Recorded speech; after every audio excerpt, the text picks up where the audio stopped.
Bahagi naman ng mga kabataan na tinututulan talaga natin ang full foreign ownership, pati ang full foreign control and administration sa ating mga paaralan. Kasi kahit sabihin pa na ang gustong ibukas lang ng RBH 7 ay ang mga higher education institutions, pero actually hindi din safe ang ating mga basic education institutions. So that covers preschool, elementary, tsaka high school.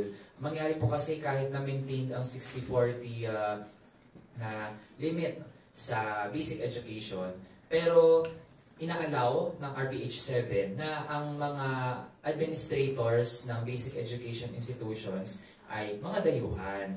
Ngayon pa nga lang po na tayo mga Pilipino, hirap na tayo through DepEd, di ba, na tiyakin na natuturo halimbawa ang kasaysayan, ang martial law, ang ating mga wika, ang ating kultura. Paano pa kung iaasa natin ang ganong mga topics sa dayuhan?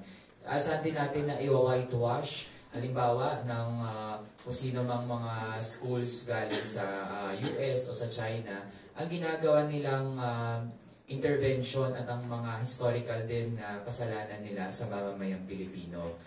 Dagdag din po natin, sinasabing para daw ang mga international schools o yung mga foreign schools na high quality ay makapunta dito.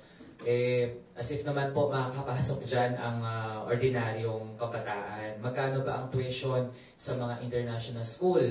Magkano ang tuition sa Harvard? Maabot ng 6 to 7 digits ang tuition and other school fees dyan. Kaya actually kung may makaka-benefit sa pagpasok dito ng mga foreign schools, yung mga mayayaman na lang din naman na nandito sa atin. Yung merong mga capacity na ipag-enroll ang kanilang mga anak sa mga paaralang ito.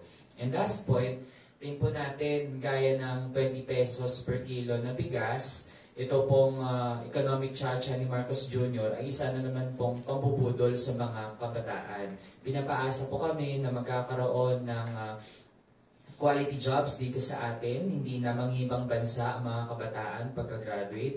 Pero kung susuriin din naman ang policies in terms of education and labor, gusto nga i-impose na magturo ng foreign languages sa basic education pa lang. Ang gustong gawin, export ready ang mga kabataan. So this same administration, gustong ihanda ang kabataan para mangibang bansa talaga, maging kaakit-akit sa mga dayuhan.